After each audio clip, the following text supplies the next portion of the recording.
하나님은 영이시니 예배하는 자들은 신령과 진정으로 예배할지니라.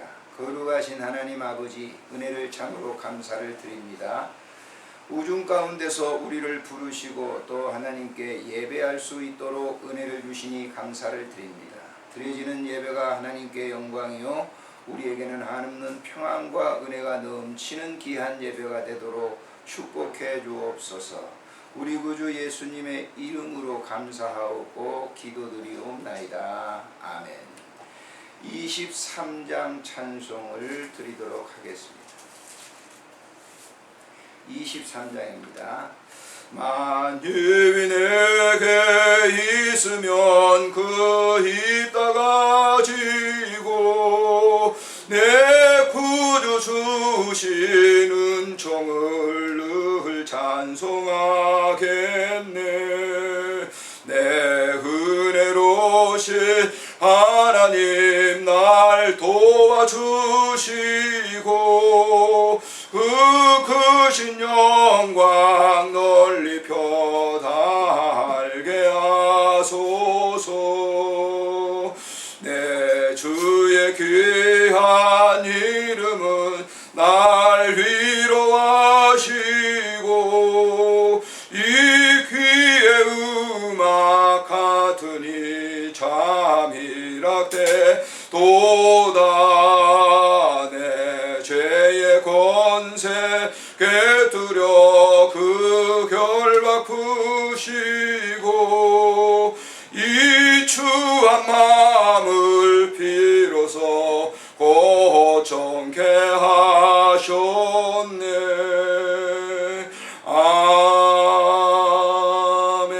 아멘. 참회 기도를 드리도록 합니다. 한 주간 있었던 여러 가지 일들 가운데 특별히 가족과 또 친구들 여러 관계 속에서 이루어졌던 일들 가운데 우리의 마음을 편치 않게 하고 우리의 마음을 이렇게 분내게 했던 그런 모든 요소들은 다 죄입니다. 우리 조용하게 주님께 고백하는 시간이 되도록 하겠습니다. 참회 기도 드리도록 합니다.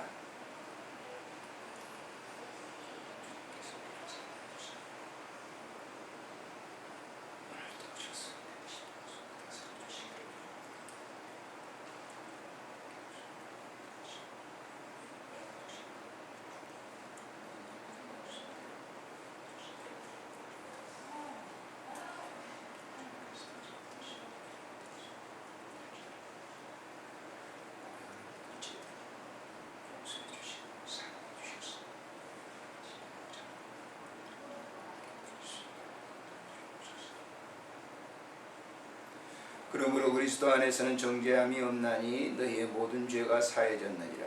우리 구주 예수님의 이름으로 감사하며 기도드리옵나이다. 아멘.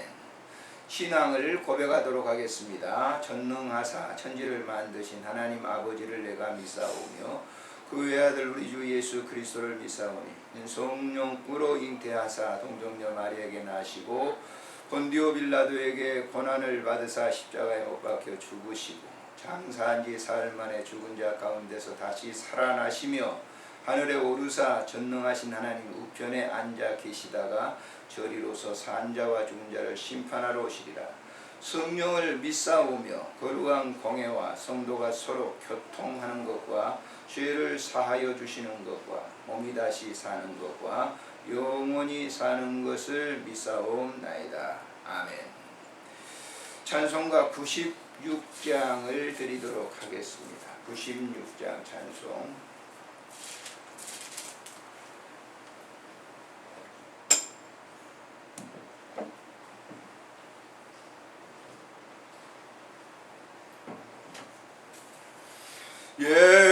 예수님은 누구신가? 우는 자의 위로와 없는 자의 풍성이며 전한 자의 고침과 잡힌 자의 노임되고 우리 기쁨 대신에 예수님은 누구 내가 약한 자의 강함과 눈먼 자의 빛이시며 병든 자의 고침과 죽은 자의 부활 되고 우리 생명 대신에 예수님은 누구신가? 주한 자의 정함과 죽을 자의 생명이여 죄인들의 중고와 멸망자의 구원 되고 우리 평화 대신에 예수님은 누구신가? 온 교회의 머리와 온 세상의 구주시며 모든 왕의 왕이요 심판하실 주님 되고 우리 영광 대신에.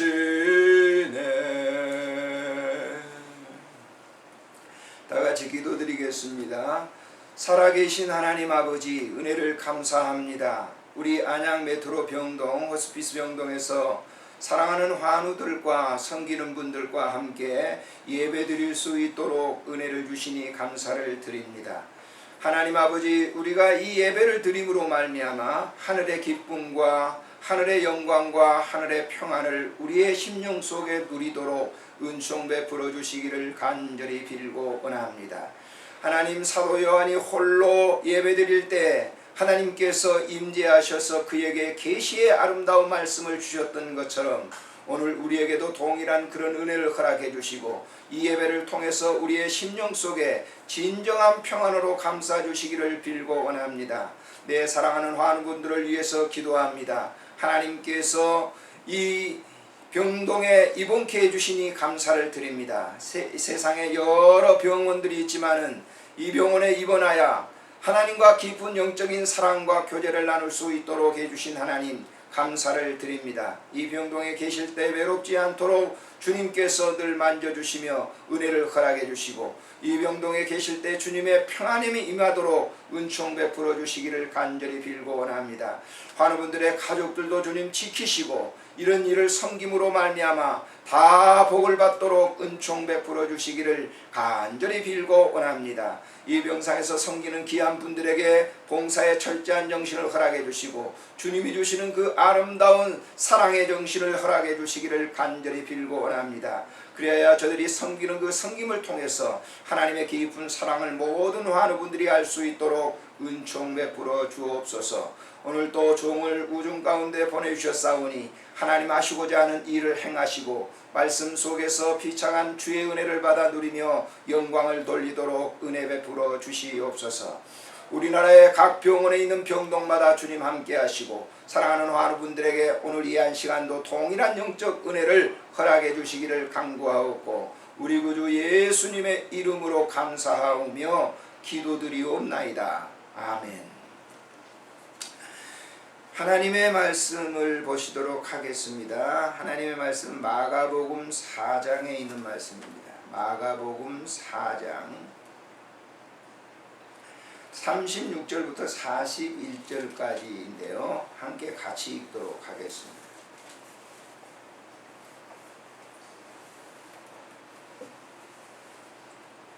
마가복음 4장 36절부터 41절까지 같이 읽습니다.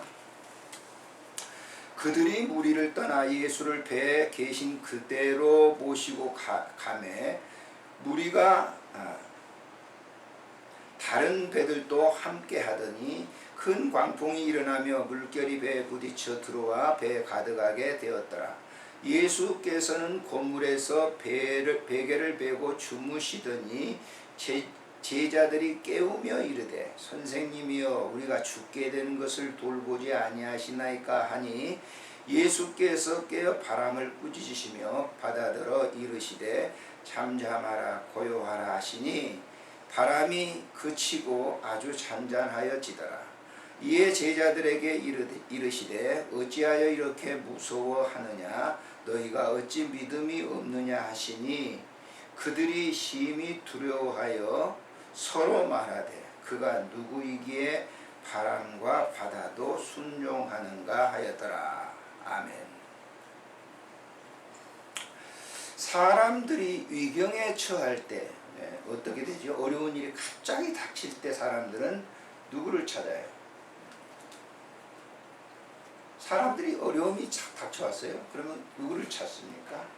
엄마 아버지를 찾는 그런 사람들도 있죠. 그런데 대부분의 사람들은 자기가 믿는 신을 찾습니다.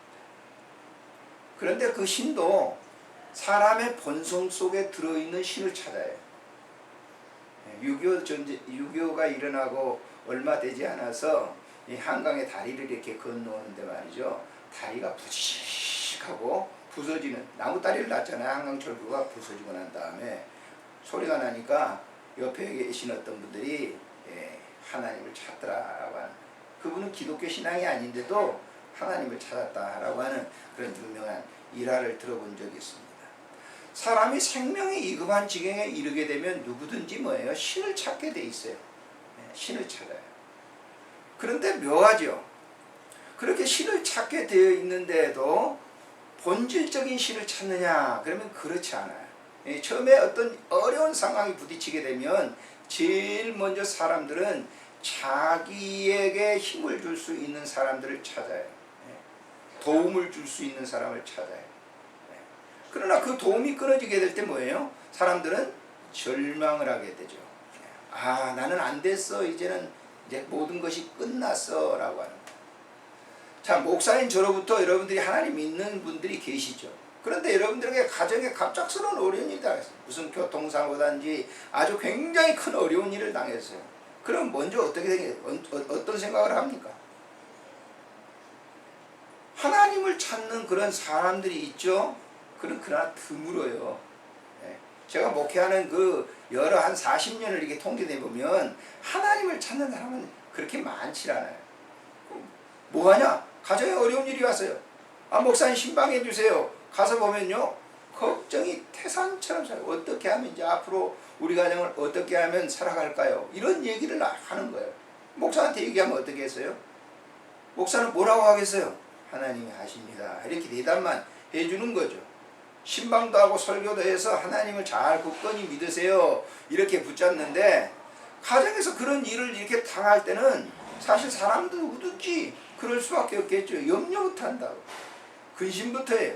걱정부터 해요. 자, 하나님을 믿는 사람들은 성경에 하나님께서 뭐라고 그랬어요? 어떤 일이 닥쳤어요? 뭐라고 하죠? 염려하지 말라는 거예요. 근심하지 말라는 거예요. 걱정하지 말라는 거예요. 그런데 사람들은 어떻습니까?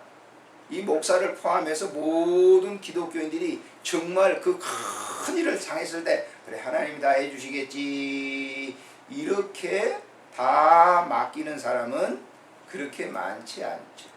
세월이 흐르다 보면 하나님께 이제 합니다만은 어떤 큰 일을 당했을 때는 사람들은 대부분 그렇지 않는다.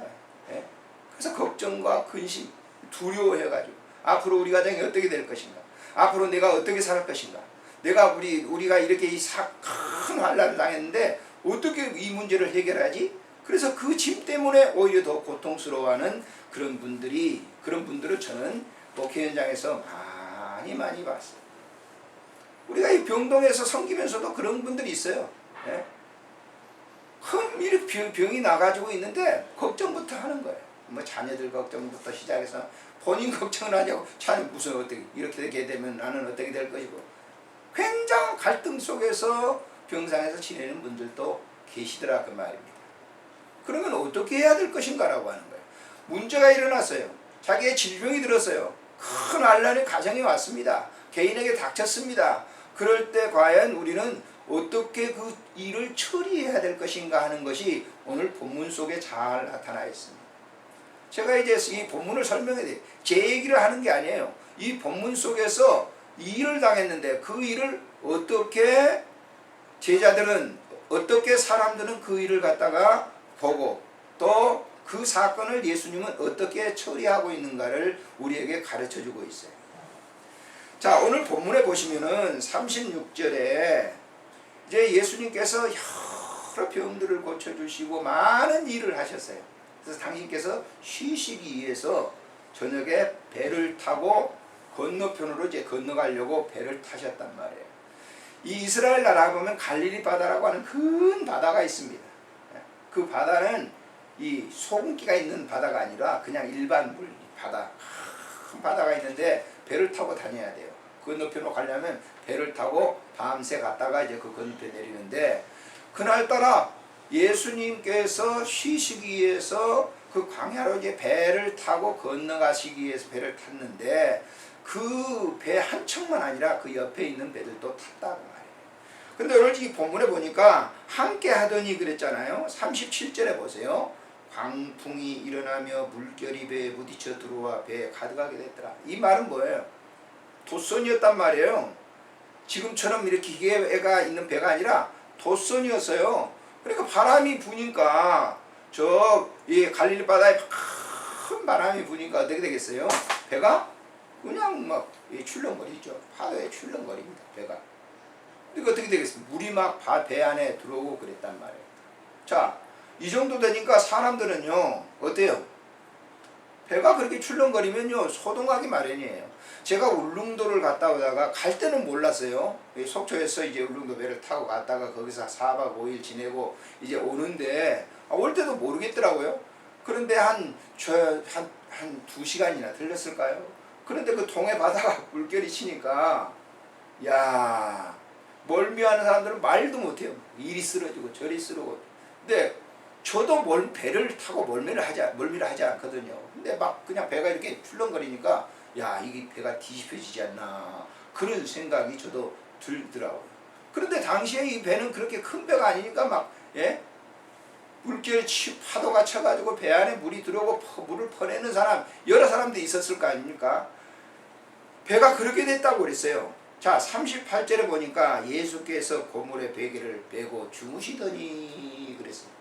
제자들은 일어나서 지금 호들갑을 떨고 있는 겁니다. 큰일 났다고 난리가 났다고 이제 야단을 하고 있는데, 예수님은 뭐 하고 계셨어요? 거기에 고물을 베개 삼아서 거기서 주무시고 계셨다는 거예요. 이것이 보세요. 우리가 세상을 바라보는 그러한 눈이 제자들이 보는 눈과 예수님이 보는 눈은 다르다라고 하는 거예요.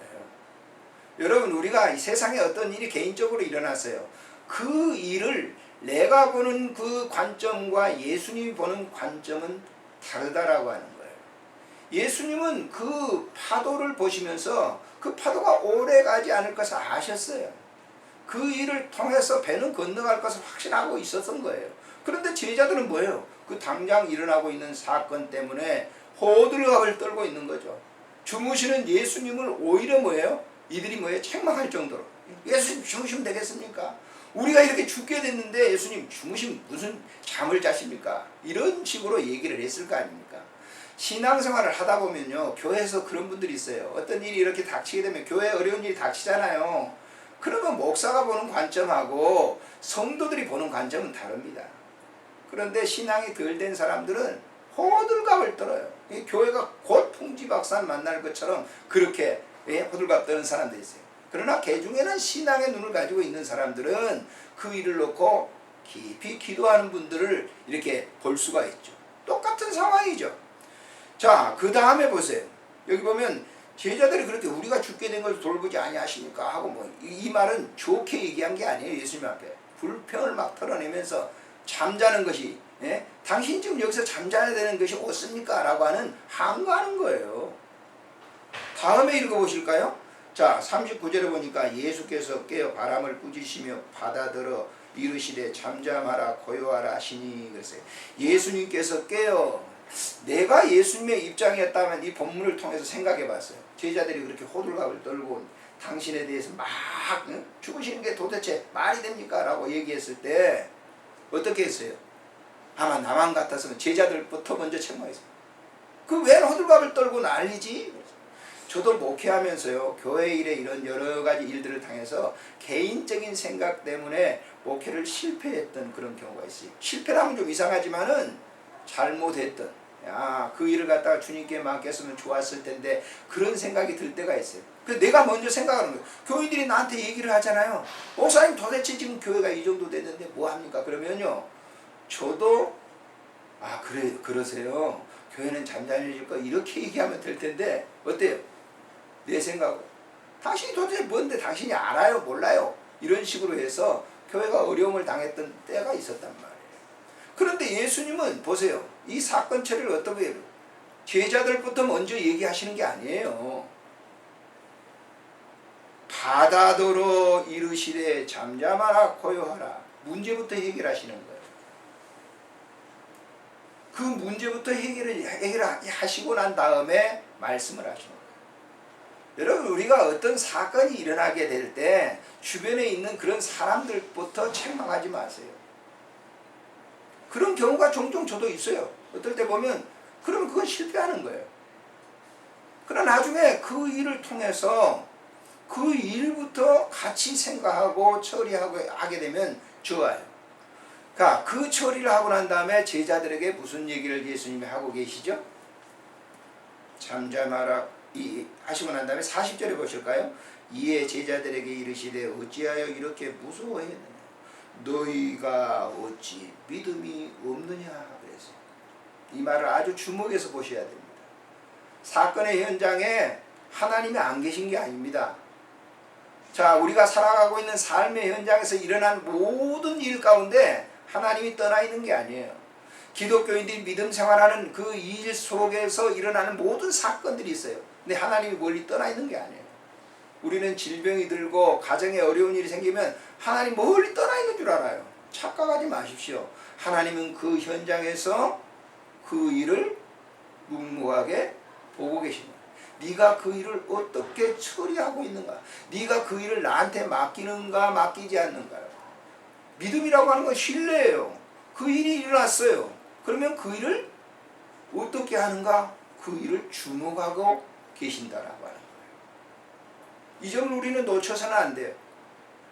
질병이 들었을 때 왜 나에게만 질병을 줘? 다른 사람 멀쩡하게 건강하게 다니는데 그러지 말라는 말이에요. 그 일을 통해서 하나님께서 하시고자 하는 일이 있다는 것을 우리는 잊지 말아야 돼요. 그게 뭐냐면 믿음이에요. 맡기는 거예요. 질병, 가정에 어려운 재난이 있어요? 그 주님이 하시는 일을 맡기는 거예요. 이미 일은 처리된 거예요. 그런데 우리는 그 처리되지 않고 그냥 염려 덩어리로 내가 그걸 막 짊어지고 고민합니다. 그래서 사람은 뭐예요? 늙는가 봐요. 그래서 사람은 질병 드는가 봐요. 가장 사람들에게 무서운 게 뭔 줄 압니까? 스트레스입니다. 스트레스. 어떤 일을 보면서 그 일에 강력한 스트레스가 쌓이면요, 사람들 전문가 의사들은 그래요. 그 일이 암이 된다는 거예요. 그러니까 그 일은 다 처리가 다 되는 건데 그 일을 자기가 먼저 생각하는 거예요. 그래서 고심을 하는 거예요. 어떤 우아의 그런 일이 있잖아요. 젊은 청년이 밤샘을 통해서 고민을 했더니 다음날 일어나 보니까 머리가 백발이 됐더라라고 하는 거예요. 자, 일어나는 변화라고 하는 것은 염려와 근심, 이런 걱정이라고 하는 것은 자기에게 몸에 큰 해를 가져다 주는 거예요. 주님께서 여기 말씀하시는 이유가 뭡니까? 이렇게 말씀하는, 너 믿음이 왜 그렇게 없지? 내가 너와 같이 자고 있었지 않냐? 내가 너와 같이 이 배에 타고 있어. 이 배 안에 지금 내가 있는 거 아니냐? 근데 나를 못 믿어? 근데 예수님의 제자들이 이 상황은 내가 볼 때는 시기적으로 온다면 예수님이 부름받고 제자들이 부름받고 아마 1, 2년은 넘었을 거 아닌가? 그렇게 난 추측을 해봐요. 그러면 예수님을 2년 동안 따라다니면서 보고 느끼고 배웠던 것들이 있는데 여기서는 뭐예요? 그 예수님을 신뢰하지 않는 거예요. 기독교인들이 십수년 예수를 믿었어요. 하나님을 믿었어요. 생활에 일어나는 현장 속에서 주님이 전혀 없는 그런 그 일을 하는 사람들이 종종 있어요. 그건 믿음은 자기의 머리의 믿음이에요. 지식의 믿음인 것이지 영적 믿음은 아니라라고 하는 거예요. 그런 믿음이 지속된다고 하면 믿음 생활이 오히려 이건 뭐예요? 자기에게 고통을 주는 거예요. 괜히 쓸데없이 주일날 나가는 거예요. 예? 괜히 쓸데없이 주일날 나가서 예배 드리고 그러는 거예요. 아무런 의미가 없어요. 그건 다른 종교나 마찬가지예요. 그래서 오늘 이 본문을 보면서 우리가 영적으로 받아들여야 될 것이 뭐냐? 저도 역시 마찬가지예요. 어떤 일이 일어났어요. 일은 언제든지 일어나는 거거든요. 자고 일어나면 여러분 어떤 일이든지 잠잘 때도 일어나지만은 언제든지 일은 일어납니다. 근데 그 일 속에서 하나님이 지금 함께 계시는 것을 영으로 느끼면서 그분에게 그 일을 맡기느냐 맡기지 않느냐에 해답이 있는 것이죠. 오늘 이 본문을 잘 주지해 보세요. 자, 그렇게 하고 난 다음에 맨 결론이 어떻습니까? 여기 보십시오. 그들이 심히 두려워하여 서로 말하되, 그가 누구시기에 바람과 바다, 그들이라고 하는 건 배 안에 지금 타고 있던 사람들이에요. 제자들도 포함되지만은 배 안에 타고 있었던 사람들이 예수님의 말 한마디에 바람이 잔잔하여지고 파도가 착 그치고 난 현장을 보았다라고 하는 거예요. 그것을 본 거예요. 자, 우리가 예수 믿는 사람들이 세상에 살아가면서 자기에게 당하오는 하나의 그 주변 환경에 다가오는 혹은 그것이 나라인 일도 될 수 있어요. 그 일을 다가오는데 그 일이 일어났는데 그 일을 보면서 호들갑을 떠냐 아니면 그 일을 보면서 주님께 그 일을 맡기느냐라고. 나는 오늘날 사람들이 이렇게 많은 사람들을 만나봅니다. 정치에 대해서 굉장히 염려해요. 야, 이렇게 또 나가면 안 될 텐데. 그건 사람 생각이고, 지금까지 우리나라 역사들이 물론 우리나라 국민들이 굉장히 부지런해서 지금의 이런 경제 성장을 이룬 건 사실이지만은 곰곰이 생각해보면 그 역사 순간순간마다 하나님이 개입하셔서 일하셨다고 하는 것을 우리가 볼 수 있습니다. 그래서 우리가 보세요. 지금은 어떤지 모르겠어요. 과거에는 철야 기도를 밤새도록 했습니다. 그러면 뭐예요? 꼭 나라와 민족을 위해서 주님께 의탁하면서 기도했던 그런 우리 선배들, 믿음의 선배들이 너무너무 많이 있었던 것이죠.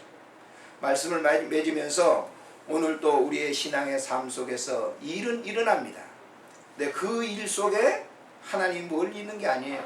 하나님은 바로 그 일 속에 함께 계시면서 우리의 행동을 엄밀히 살펴보신다고 하는 사실을 믿고 모든 일을 주님께 맡기는 여러분과 제가 됐으면 좋겠습니다. 좋으신 하나님 아버지, 은혜를 참으로 감사를 드립니다. 오늘도 우리에게 귀한 믿음을 다시금 일깨우게 하시고 그 어떤 일이든지 그 순간순간 속에 하나님이 일을 하고 계신다고 하는 사실을 우리에게 가르쳐 주시니 감사를 드립니다. 오늘도 이 병동 위에 동일한 은혜를 우리에게 허락해 주시고 우리의 모든 질병을 주님께서 다 주관하고 계신다고 하는 사실을 확신하게 하시고 우리의 삶 속에 일이 있을 때마다 그 일 속에 주님은 우리의 모든 행동을 묵묵히 보며 살피시며 일을 처리하고 계신다고 하는 사실을 믿고 하나님께 영광을 돌리게 해주시기를 간절히 간구합니다. 우리 구주 예수님의 이름으로 감사하고 기도드리옵나이다. 아멘. 광고 참조를 해주시고 제가 쓴 글을 읽어드리고 난 다음에 찬송 부르고 축도로 마치겠습니다. 오늘의 주제는 배움의 늦은 때란 없습니다 라고 하는 제 글입니다. 경북궁에 갔을 때 일입니다. 머리가 하얀 어르신이 일본인 부부에게 이곳저곳을 안내하고 있었습니다. 잠깐 시간이 있어서 연세를 물었더니 80이라며 통역은 70이 넘어 배우기 시작해 지금까지 하고 있다며 배움이란 늦음이 없다는 말에 고개가 숙여졌습니다. 52살의 나이에 노벨 물리학상을 받고 우리나라를 동방의 해뜨는 나라로 예찬했던 인도 시성 타고르가 70살부터 그림을 배워 그린 그림이 인도 근대 회화의 선두에 선 작품으로 전시되고 있습니다. 이런 일은 굳이 먼 나라에서만의 얘기가 아니라 우리나라에도 많습니다. 작고한 소설가 박안서 선생은 1970년 월간지 장편소설 공모에 남옥이 당선되면서 글을 쓰기 시작했는데 한국문단에서 꽤 알려진 분이 되었습니다. 2003년 1월 모 대학 시험에 초등학교 교장을 지낸 이운봉은 80세로서 대학 졸업 50년 만에 관광 1호 통역과에 지원해 합격했습니다. 그는 기억력과 청력이 떨어져 걱정이 되지만 반드시 통역사 자격증을 따 일본인들에게 우리나라를 바로 알리는 자원봉사자로 활동하고 싶다고 말했습니다. 이들에게 나이는 단 숫자에 불과하다는 사실을 보여주고 있습니다. 여러 사람들에게 아끼든 뭐든 배워보라고 말하면 내 나이가 지금 몇 살인데 몇 살이 훨씬 넘었는데 그런 것을 어떻게 배워요? 라며 체념부터 해버립니다. 사실 누구도 나이 먹는 것을 막을 수는 없지만 정신과 마음을 젊게 하는 일은 선택할 수 있습니다. 미국의 정신과 의사 엘프레트 아들러는 인간은 자신의 입장을 선택함으로써 운명을 변화시킬 수 있는 존재라고 말합니다. 그가 설립한 청소년 상담 연구센터 입구에는 이런 경문이 붙어 있습니다. 너무 늦은 때란 결코 없다. 무엇이든 시작하기에 늦은 나이란 없습니다. 경전의 아브라함은 75살에 새로운 일을 시작에 성공했고 모세는 80세 특출한 지도자가 되었습니다. 좀 오래전 주말 황학동 시장을 오감에 멋있게 색소폰을 연주하던 긴 흰 수염의 색소폰 연주자도 가히 75세가 넘어서 보였는데 거리의 약사를 꿈꾸고 있는 저에게 큰 도전을 주었습니다. 어떤 일이든 배움에 늦은 때는 없습니다. 뭐든 도전해 보십시오. 찬송가 405장 찬송 부르고 축도로 마치겠습니다. 주의 친절한 발에 기세 우리 마음이 편안하리니 항상 기쁘고 복이 되겠네. 영원하신 발에 기세 주의 발에 크신 발에 기세 주의 발에 영원하신 발에 기세 날이 갈수록 주의 사랑이 두루 광명하게 비치고 전성 가는 길 편히 가리니 영원하신 발에 기세 주의 발에 영원하신 발에 기세 주의 발에 영원하신 발에 기세 주의 보좌로 나아갈 때에 기뻐 찬미소리 외치고 겁과 두려움 없어지니 영원하신 발에 기세 주의